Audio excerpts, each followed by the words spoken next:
Doctor Mahendra Singh,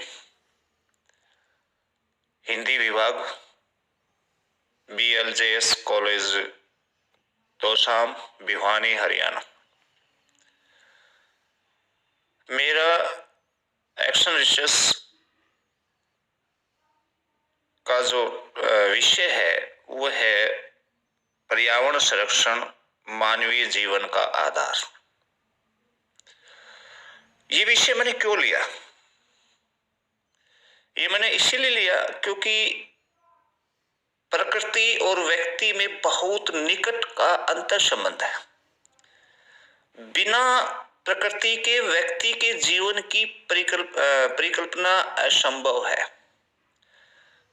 प्रकृति के घटक भूमि, जल, वायु, आकाश, इसी से मानव जीवन का अस्तित्व बना है। इसी संदर्भ में गोस्वामी तुलसीदास जी कृत रामचरितमानस में लिखा है, क्षिति जल पावक गगन समीरा, पंच रचित अति अदम शरीरा। अर्थात प्रकृति के घटकों से ही हमारा जीवन बना है। इसलिए आवश्यक है कि हम प्रकृति के संरक्षण के प्रति सदैव सजग और समर्पित बने रहें। प्रकृति और पर्यावरण के संरक्षण से ही मानव जीवन सुरक्षित रह सकता है।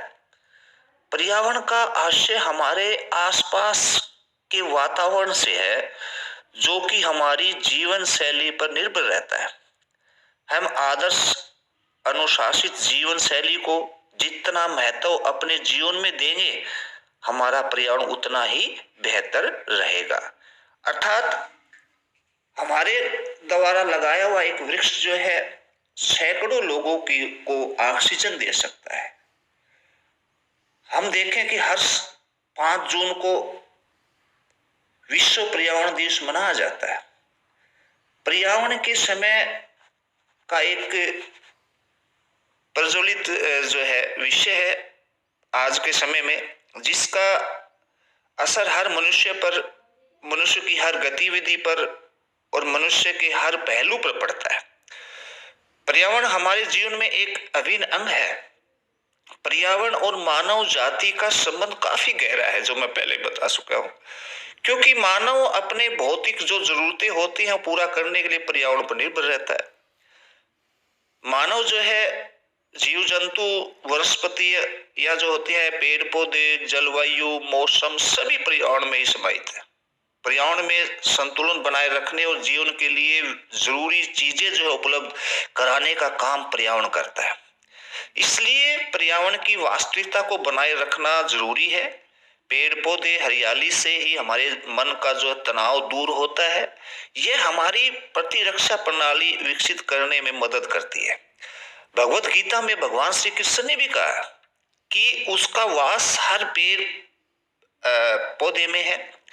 इसलिए तो हमारी भारतीय संस्कृति वृक्ष में वासुदेव की भावना को स्वीकार करती है और हर पौधे को अपने सच्चे बच्चे जैसा जो है प्यार और सम्मान देती है। पेड़ हमें छांव भी देते हैं, फल फूल भी देते हैं, शुद्ध हवा या ऑक्सीजन भी प्रदान करते हैं। इसके अलावा पेड़ हमें बाहरी वातावरण के असर से हमें बचाता है। पीने का पानी जो स्वच्छ करता है एवं विविध प्रकार की औषधियां देकर हमारा जीवन भी सुरक्षित करता है। इसलिए हर आंगन में, हर गली में, हर रास्ते पर, हर गांव में, हर शहर में ज्यादा से ज्यादा पेड़ का होना अत्यंत जरूरी है। इसके अभाव में मानव जीवन की कल्पना भी नहीं की जा सकती। इसलिए भौतिक सुख सुविधाओं को हासिल करने के लिए मनुष्य को प्रकृति का जरूरत से ज्यादा दोहन नहीं करना चाहिए। वायु, जल, आकाश, अग्नि और भूमि ये 5 तत्व हैं जिन पर मानव का जीवन टिका हुआ है। यह हमें एक माँ के जैसा स्वस्थ और सुख देते हैं। पर्यावरण मानव के विचारों तथा चिंतन धारा, संस्कृति एवं व्यवहार को भी प्रभावित करता है। संसाधन की जो उपलब्धता मुख्यतः पर्यावरण पर निर्भर है। पर्यावरण की विभिन्न दशाओं में विभिन्न प्रकार के संसाधन पाए जाते हैं जो पर्यावरण के जीवन और कार्यों को प्रभावित करते हैं। जैसे मध्य पूर्व में तेल का अपार भंडार है, तो छोटा नागपुर का जो पठारी क्षेत्र है वो खनिज संसाधनों से प्रसिद्ध है। मनुष्य का पर्यावरण से संबंध काफी गहरा है, इसका अस्तित्व ही पर्यावरण पर टिका हुआ है। इसलिए मनुष्य एक तरफ पर्यावरण की रक्षा की बात करता है तो दूसरी और जो सुख सुविधाओं के लालच में पर्यावरण को नुकसान भी पहुंचाता है।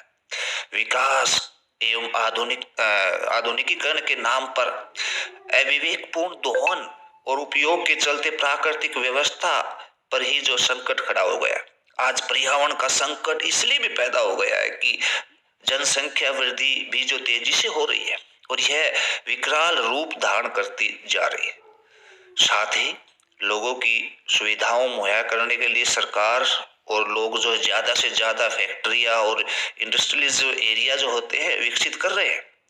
लोग नई नई कारें और यातायात के नए नए साधन और सुविधा जो है को तो जुटा ले रहे हैं, पर वे भूल जाते हैं कि इसके बदले में पर्यावरण को नुकसान भी पहुंचा रहे हैं। अगर हम मानते हैं कि मानवीय जो है जीवन की जो जरूरतें हैं, लेकिन इसके साथ साथ जरूरतों में आज हम देखते हैं कि वनों को काट कर सड़क और इमारतों का निर्माण किया जा रहा है। इससे शहरी जीवन शैली को विकसित हो गई है, पर खामियाजे के रूप में वायु प्रदूषण, जल प्रदूषण, ध्वनि प्रदूषण आदि सामने आकर खड़े हो गए। आज विज्ञान और प्रौद्योगिकी को काफी बढ़ावा दिया जा रहा है, पर इससे प्रदूषण भी तेजी से बढ़ रहा है। आज इसकी वजह से पर्यावरण के लिए काफी बड़ा संकट उत्पन्न हो गया है। धरती का तापमान जो है वो बढ़ने लगा है। वायुमंडल प्रभावित होने से ग्लोबल वार्मिंग जैसी समस्याएं पैदा हो गई है, जिससे मानव जीवन ही जो खतरे में पड़ गया है। इन सभी चीजों को तभी ठीक किया जा सकता है जब हम लोग अपने पर्यावरण पेड़ पौधे जो लगाने पर अपना ध्यान केंद्रित करें और उसे अपने जीवन की एक मुहिम बनाएं। देश में पर्यावरण की रक्षा के लिए कई एजेंसियां काम भी कर रही हैं, जैसे CPCB, SPCB जो क्रमशः केंद्र और राज्य स्तर पर पर्यावरण नियंत्रण के लिए पूरी तरह से समर्पित है। इसके अलावा NGT के जैसे ट्रिब्यूनल भी जो पर्यावरण के मानकों और निर्धारित मानदंडों को पूरा करने के लिए प्रतिबद्ध। हाल ही में जैसे NGT के आदेश पर पूरे देश में फाइनलाइट जैसी ऐसी इकाइयां जिसके पास पर्यावरण मंजूरी नहीं थी उसे बंद करने के लिए आदेश और संबंधित उद्योगों को जो है हड़कंप मच गया था। जैसे इनकी भारत में पर्यावरण, वन और जलवायु जैसे जो बात है परिवर्तन मंत्रालय जो है वो भी इनकी तरफ काफी जो ध्यान दिया जा रहा है। लेकिन मैं ये कहना चाहता हूँ यहाँ इस PPT के माध्यम से कि अकेला जो है उससे नहीं, किसी भी एजेंसी से नहीं चलेगा काम। हमें सिर्फ हर मानव को इसको अपना एक दायित्व समझ कर करे और इस कार्यों को आगे जो है अपने जीवन में जो है ज्यादा से ज्यादा पेड़ लगाएं। मैं आपको बताना चाहता हूं कि मैं जिस महाविद्यालय में कार्य कर रहा हूं उस महाविद्यालय BLJS कॉलेज तोशाम के अंदर आज 12 एकड़ जमीन में 3200 यानी कि 3200 पौधे, भिन्न भिन्न क्वालिटी के पौधे लगे हुए हैं। और मैं अगर पर्यावरण की बात करूं और मेरे जहां मैं रहता हूं मेरे फार्म हाउस की बात करूं, जो कुछ फोटोज और वीडियोस के माध्यम से आप देख भी रहे हैं कि मतलब मेरे फार्म हाउस पे कम से कम मैंने अलग अलग क्वालिटी के 500 पौधे लगा रखे हैं, जिसमें हम बोतल पाम की बात करें, जिसमें नींबू की बात करें, जिसमें आम की बात करें, जामुन की बात करें, अनार की बात करें, ठीक है।